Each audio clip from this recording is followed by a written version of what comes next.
Hello, this is Angela with Parker's Permaculture. It is a cool September afternoon here in Portland, Oregon in Zone 8B. Standing in the rain garden of my permaculture system here. It was raining this morning and not enough to make a substantial difference. The ground is very, very dry, but it hopefully indicates that the wet season is coming back. The rainy season is returning. We desperately need the rain. I wanted to talk today about something I posted on my Facebook page that got a lot of traffic and I think is worth dissecting.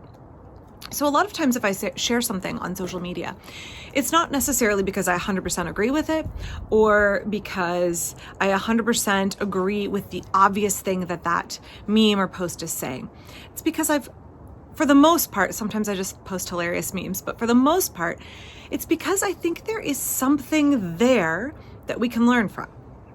That there is a permaculture concept or many permaculture concepts that are applicable to the post.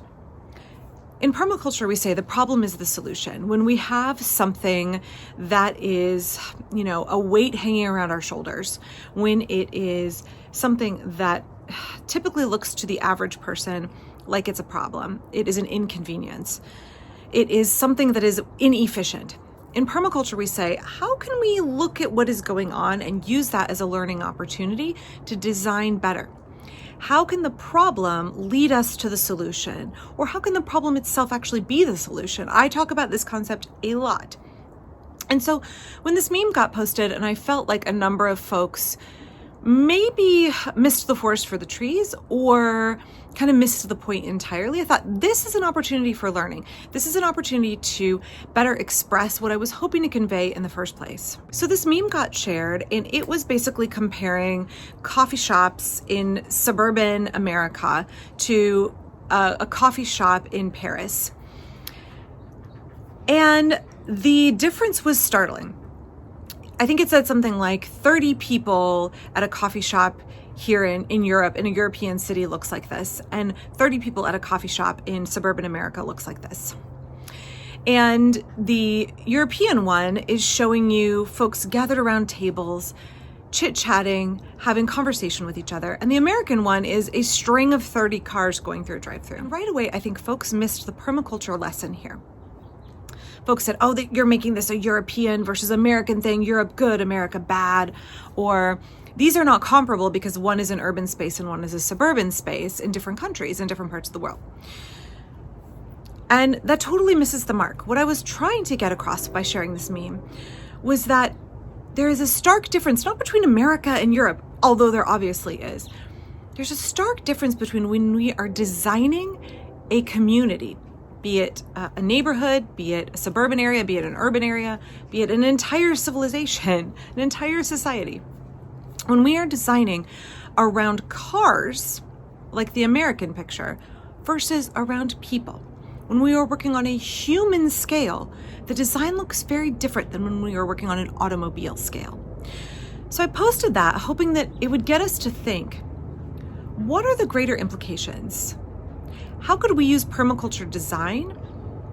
And when we are thinking about designing our systems for more resilience, more abundance, better quality of life, and reduced impact on the planet, when we design for a human scale, how does that change our system to increase our resilience?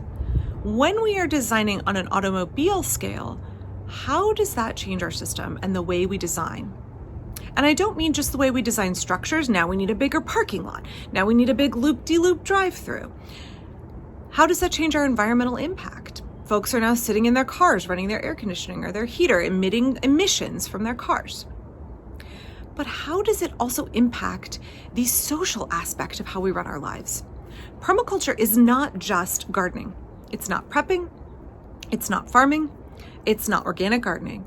Permaculture is a design system with 12 principles and 3 ethics that help guide us in creating human spaces that have earth care, people care, and fair share. So it not only works for our individual homes and yards, for community gardens, for our farmsteads, it works for urban spaces, suburban spaces, the way that we plan human communities. the way that we design individual structures. Using those principles of design, we can create better and more resilient ways of living. And those more resilient ways of living include our relationships with each other. We are social creatures. We fundamentally need human connection. And I would posit that a lack of human connection is at the root of many of the problems of our toxic individualism in American culture and some really negative cultural trends that we're seeing. We long for connection. We're not having healthy connection with each other. How much of that is tied to the way we've designed and organized our communities? Yes, America is a large, sprawling country. Totally get that. Very different than a lot of European countries. But also, those European countries were designed before automobiles were invented. They were designed when we had much more intimate connection with each other. They were designed on a human scale, so they look really different. When we design on an automobile scale, we are taking the humans and the human connection out of the picture. And that radically changes the way that our buildings look and the way that we relate to each other. We are suddenly isolated in little individual pods. And I think that has ramifications for our greater society, ramifications for the way that we connect as people and the way that our society is trending, the way that our discourse is trending, the way that our mental health as individuals and as a collective society is trending. I would encourage us to think about memes like this through the lens of how is the problem the solution? The strong emotional reactions we may have to those posts, especially folks being like, the European way is the way to do it. Well, what about it is the way to do it? Why does that elicit such a strong, yes, we love the picture with the Paris coffee shop, and oh, we don't like the picture with 30 cars lined up going through, a drive-through coffee shop? What is it in us as human beings that makes us see the bottom image as inherently more positive? If we have an affinity toward that bottom picture, what do we need to change in our society in order to have more opportunities like that, to have more connection and to have more design and to have more businesses and more infrastructure in a way that we have a natural affinity toward them? That they speak to our soul, not only that they speak to the efficiency of the system. In fact, those human scale things are sometimes less efficient. And in a culture of go, go, go hyperproductivity, maybe we need less efficiency.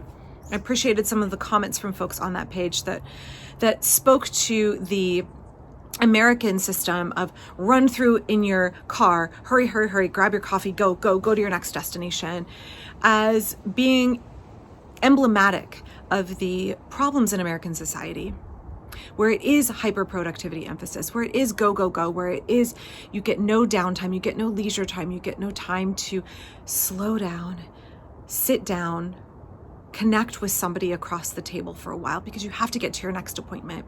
You have to work on that grind and your next hustle to bring in a little bit more income. You have to get your overscheduled children from event to event to event. So I think there is a whole lot going on with this meme. There is a rich package that we can unpack that can help us brainstorm for better permaculture. Permaculture will require systemic change in order to create those truly resilient communities.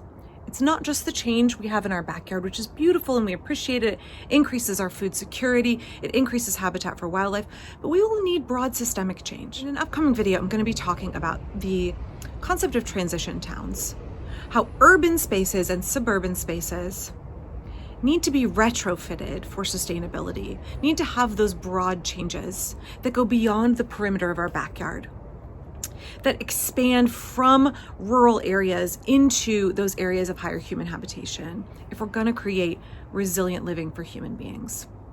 And I think this meme is a great launching off place to do that brainstorming and to do that thinking. So if you have thoughts about where this meme takes you in your mental brainstorming, in your hypothesizing, in your dreaming for permaculture systems, I would love to hear it in the comments. If you think there's something that I'm missing looking at this meme, if you think there's some way we could broaden our discourse or deepen our discourse, if we could apply those 12 permaculture principles to what's happening in both pictures, what would our society look like? What changes would we need to make, and how would we get there?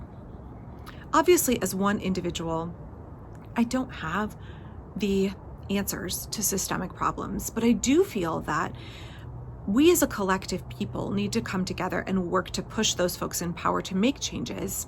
And that when we bounce ideas off of each other, we can create plans that are more resilient. That when we have inputs from many different data points, from many different viewpoints, many different worldviews, when we have different folks looking at the same set of information and all coming together and exchanging ideas, we can create a much more robust system than if we had one person designing everything. So I would love to hear your thoughts on, when you look at this meme, what does it spark for you in terms of permaculture design, in terms of changes we would make to American society, but to whatever society that you're in order to become more resilient. And I hope that you will tune back in, I hope the next week or so, if I get it filmed. I'm still doing reading, I'm still rereading some books, talking about transition towns, talking about what it means to retrofit our urban and suburban spaces for sustainability. Thank you very much for watching. Please check out my Patreon down below and other ways that you can support this channel. And I will be back very soon for my permaculture garden in Portland, Oregon. Thanks.